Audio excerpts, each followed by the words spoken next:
नमस्कार। Supreme court ने बीते बुधवार 13 दिसंबर को आश्चर्य व्यक्त किया कि भारतीय नौसेना ने 2020 में अस्थायी कमीशन प्राप्त एक महिला अधिकारी को पदोन्नति के लिए उपयुक्त नहीं पाया। अदालत ने साथ ही केंद्रीय रक्षा मंत्रालय को गोपनीय कागजात का एक सेट पेश करने का निर्देश दिया है, जिसके बाद उन 6 महिला अधिकारियों को पदोन्नति से वंचित कर दिया गया था, जिन्होंने व्यवस्थित भेदभाव का आरोप लगाते हुए अदालत का दरवाजा खटखटाया था। भारत के मुख्य न्यायाधीश CJI DY चंद्रचूड़ की अध्यक्षता वाली पीठ ने कहा, ऐसा नहीं हो सकता है कि 17 मार्च 2020 को हमारे फैसले के बाद एक भी महिला को पदोन्नति के लिए योग्य नहीं पाया गया। अदालत कैप्टन के पद पर पदोन्नति की मांग करने वाले 6 अधिकारियों द्वारा दायर एक आवेदन पर सुनवाई कर रही थी। इस पीठ में जस्टिस GB पारदीवाला और जस्टिस मनोज मिश्रा भी शामिल थे। हिंदुस्तान टाइम्स के अनुसार केंद्र की ओर से पेश attorney general AG R Venkataramani ने पुष्टि की कि जिन लोगों को अस्थायी कमीशन दिया गया है, उनमें से एक भी महिला को पदोन्नत नहीं किया गया। इस पर पीठ को यह कहने पर मजबूर होना पड़ा कि हम थोड़ा आश्चर्यचकित हैं कि एक भी महिला ने योग्यता के आधार पर इसे नहीं बनाया है।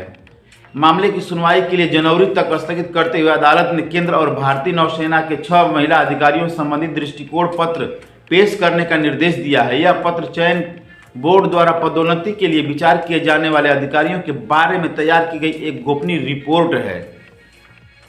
वेंकटरमणी ने अदालत को बताया कि केंद्र की रिपोर्ट पेश करने में कोई झिझक नहीं है, क्योंकि पदोन्नति न करना पूरी तरह से योग्यता के आधार पर था। उन्होंने कहा, आप योग्यता के प्रति अपनी आंखें बंद नहीं कर सकते। प्रत्येक चयन से पहले एक दृष्टिकोण पत्र रखा जाता है। हम इसे पेश करेंगे और तब अदालत को पता चलेगा कि उनकी स्थिति क्या है। अटॉर्नी जनरल ने इस मामले को भारतीय सेना में महिला अधिकारियों द्वारा पदोन्नति के लिए पुरुष अधिकारियों के साथ समानता की मांग करते हुए दायर की गई है। सामान्य याचिकाओं से अलग करने की मांग की। उन्होंने कहा, यह सेना जैसा मामला नहीं है जहां रिक्तियां हैं। एक लुक ईयर होता है जब प्रत्येक अधिकारी पर विचार किया जा सकता है। पहली बार याचिकाकर्ताओं पर 2018 में विचार किया जा सका।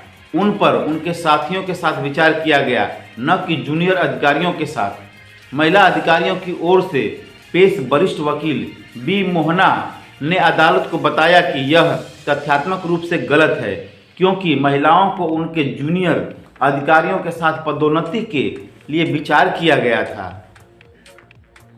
उन्होंने कहा कि प्रत्येक चयन बोर्ड के लिए एक भारत सामान्य रिपोर्ट तैयार की गई है, जिसे उन्हें पेश करना चाहिए। जिन 6 आवेदकों का उन्होंने प्रतिनिधित्व किया था, उनका लुक ईयर 2016 था। यह उनका मामला था कि बाद के 3 लुक ईयर्स 18, 19 और 2020 में कोई दृष्टिकोण पत्र तैयार नहीं किया गया था, जो व्यवस्थित भेदभाव के बराबर था। नौसेना की ओर से पेश वरिष्ठ वकील R बालासुब्रमण्यम ने कहा, यह सच है कि अस्थायी कमीशन पाने वाली एक भी महिला अधिकारी नहीं है जिसे पदोन्नति किया गया हो। समान रूप से जो पुरुष अधिकारी योग्यता में उच्च थे, उन्हें उनके साथियों में नहीं माना गया। याचिकाकर्ताओं द्वारा इन अधिकारियों के लिए एक विशेष चयन बोर्ड आयोजित करने के अनुरोध पर भारतीय नौसेना ने कहा कि पदोन्नति बोर्ड का गठन तब तक नहीं किया जा सकता जब तक कि निश्चित संख्या में अधिकारी उपलब्ध न हों। अदालत ने मोहना से कहा कि अदालत द्वारा दी जाने वाली कोई भी राहत सीमित होगी, क्योंकि यह एक रिट याचिका नहीं है, बल्कि एक आवेदन है जिस पर वे मार्च 2020 में निर्णय की गई याचिका पर सुनवाई कर रहे थे। पीठ ने कहा, आवेदन पर विचार करने के लिए इस अदालत की सीमाएं हैं। आप सशस्त्र बल न्यायाधिकरण के समक्ष याचिका दायर करने पर विचार कर सकती हैं। ऐसा नहीं कि उन्होंने आप पर विचार नहीं किया। उनके हलफनामे में कहा गया है कि आप 2018, 2019 और 2020 में विचार किया गया था। मोहना ने कहा कि वह अपने मुवक्किलों के साथ इस पर चर्चा करेंगी। लेकिन फिर भी उन्होंने अदालत से इस मामले पर विचार करने का आग्रह किया।